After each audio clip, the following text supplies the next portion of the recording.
Welcome to English class with Miss Tas in Education Zone Indonesia YouTube channel. Jangan lupa subscribe.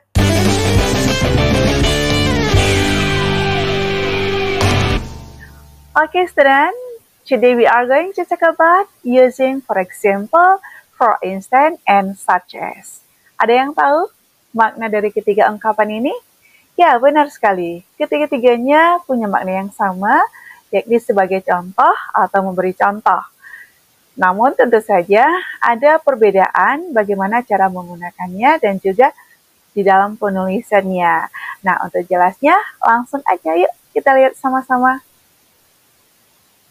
Baik, tujuan pembelajaran kita pada kali ini yakni siswa dapat membedakan penggunaan for example, for instance, dan such as, serta menggunakannya dalam kalimat lisan dan tulisan.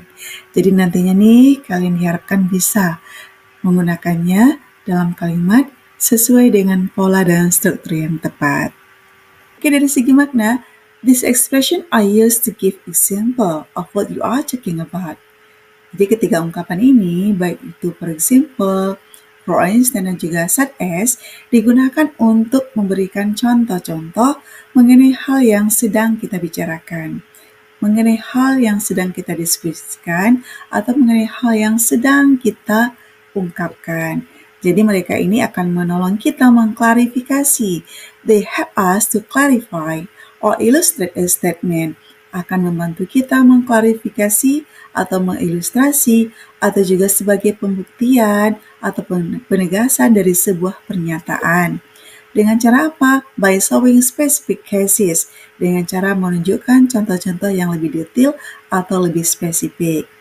Dan biasanya juga ungkapan ini sering sekali muncul ketika kita ingin menulis teks expository text seperti descriptive text, explanation text, dan juga text report.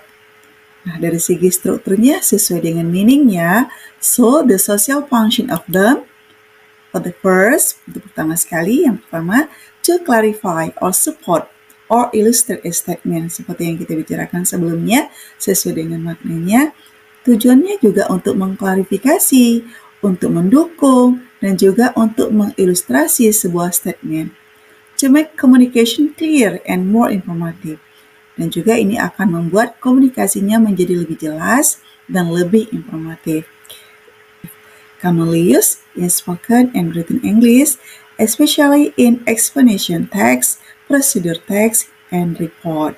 Nah, ketiga-tiganya ini, baik itu explanation text, procedure text, dan juga report, masuk kategori dari text expository text yang kita bicarakan sebelumnya. Kalau student, langsung aja nih kita lihat contohnya dan bagaimana cara penulisannya di dalam kalimat. For example dan for instance, ini sama nih cara penggunaannya. Sama juga cara penulisannya. Usually followed by a comma when introducing a full clause or list. Biasanya diikuti oleh koma ketika memperkenalkan kalimat lengkap, kalimat pembuktiannya. I like jade fruit. Contohnya, I like jade fruit. For example, I often eat orange and apples. Saya suka makan buah-buahan. Contohnya, saya sering makan jeruk dan apel. Jadi, I like jade fruit ini merupakan kalimat statementnya. Sedangkan I often eat orange and apple ini adalah kalimat pembuktiannya atau kalimat for example-nya. Nah, dari segi penulisannya kita perhatikan, di sini setelah kalimat pernyataan otomatis ada titik. For example, karena dia berada di awal kalimat, tulisan for-nya ini F-nya kita buat dalam capital letter. Tempatkan koma, for example, koma, I often eat orange and apples. Inilah kita sebut dengan kalimat pembuktian tadi. Apa sih buktinya? Kamu suka buah-buahan? Oh, saya sering makan jeruk dan juga apel. Baik, contoh berikutnya, some students prefer visual learning. For example, they remember information better when they see diagram. Beberapa pelajar lebih suka pembelajaran visual. For example, they remember information better when they see diagram. Mereka jadi lebih ingat informasi ketika mereka melihat diagram. Ada penempatan koma nih setelah for example. For example, koma, baru lanjut ke kalimat pembuktiannya atau kalimat klarifikasinya. Gimana kira-kira? Paham ya? Sekarang kita lanjut ke contoh berikutnya. Well, for example, or for instance, can be placed at the beginning and in the middle of the sentence. Jadi di samping di awal kalimat, for example dan for instance ini juga bisa kita tempatkan di tengah-tengah. Nah, perhatikan contohnya. You should eat more healthy food. Kamu sebaiknya makan makanan yang lebih sehat. For instance, vegetable. Contohnya, sayur-sayuran. Nah, di sini for instance-nya berada di tengah-tengah. Cara penulisannya automatically juga beda. Di sini for instance-nya juga pakai koma. Koma dulu setelah kalimat yang pertama. You should eat more healthy food, koma setelah pernyataan. Lanjut for instance, koma. Baru vegetable, baru sekali kita buat titik. Terus kita buat titik di sini ya. Karena dia berada di tengah-tengah kalimat, tidak perlu for ini dengan huruf besar, tapi cukup dengan huruf kecil saja. Kalau kita perhatikan ini cuma terdiri dari satu kalimat saja nih. Diawali dengan you should eat more healthy food, for instance, vegetables. Contoh lainnya, I learn many language, for example, English and Mandarin. Saya belajar banyak bahasa, contohnya bahasa Inggris dan bahasa Mandarin. Gitu ya. Berdasarkan contoh-contoh tadi, coba kita perhatikan ini rumusnya sekarang, strukturnya. Untuk pola yang pertama, clause diikuti oleh for example atau for instance, dan full clause.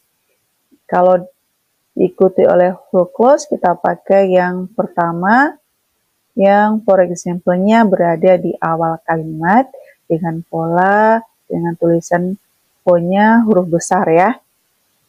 Sedangkan yang kedua, clause plus for example, for instance, or detailed example.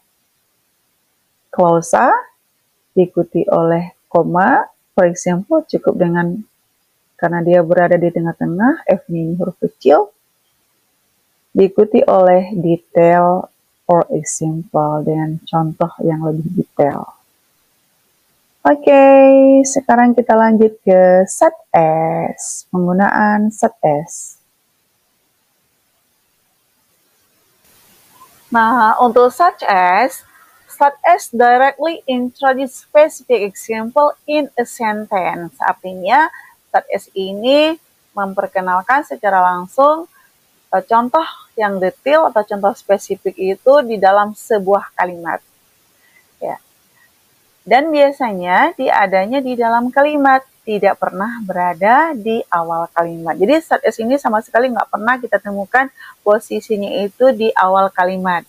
Beda dengan for example tadi ya, kalau for example ada yang posisinya itu di awal kalimat ketika dia diikuti oleh full clause. Ketika diikuti oleh klausa yang lengkap. Nah, sementara such as sama sekali tidak pernah posisinya atau letaknya itu di awal kalimat. Nah, kalau untuk polanya sendiri, untuk strukturnya ada dua ya. Pertama, diawali dengan klausa atau kalimat. Nah, posisi klausa ini di awal, lalu kita bubuhkan koma, clause, koma, plus such as, plus detail example. Dan kita lihat setelah such as tidak ada koma. Kalau for example tadi ada koma ya, such as tidak ada koma. Dan pola yang kedua diawali dengan subjek tanpa koma. Jadi kalau subjek di depannya tidak ada koma ya, kalau subjek diikuti langsung oleh such as. Jadi subjek, such as, and detail example plus predicate plus object or adverb. Jadi untuk lebih jelasnya kita lihat saja di dalam contoh. Nah, untuk contoh kalimatnya, first, I enjoy other activities, such as hiking, biking, and camping.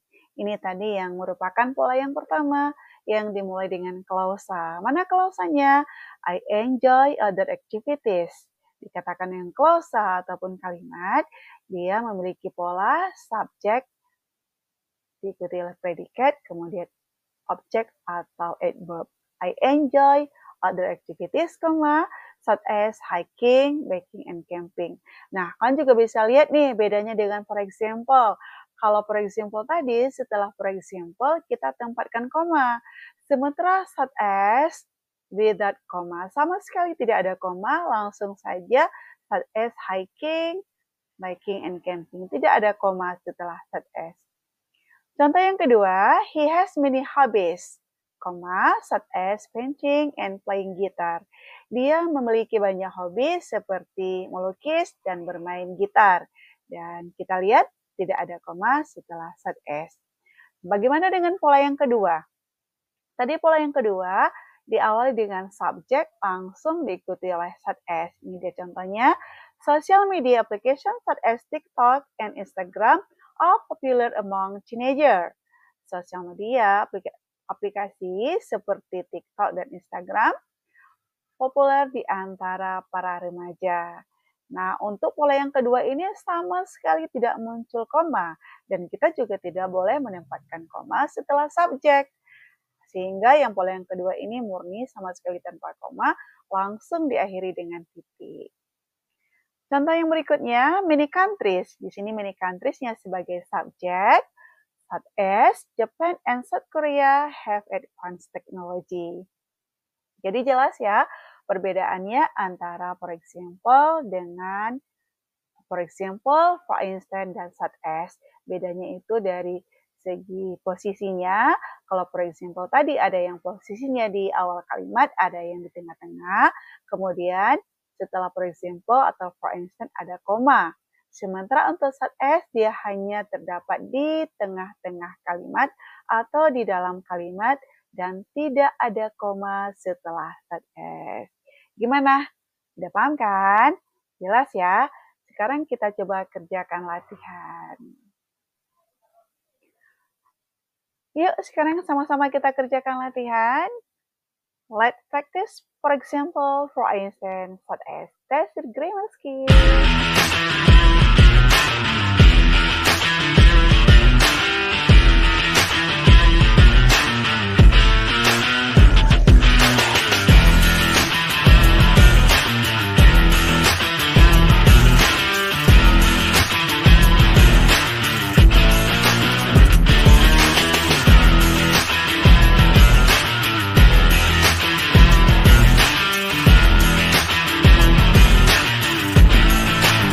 Dan demikian pembelajaran kita mengenai using for example, for instance, dan juga such as.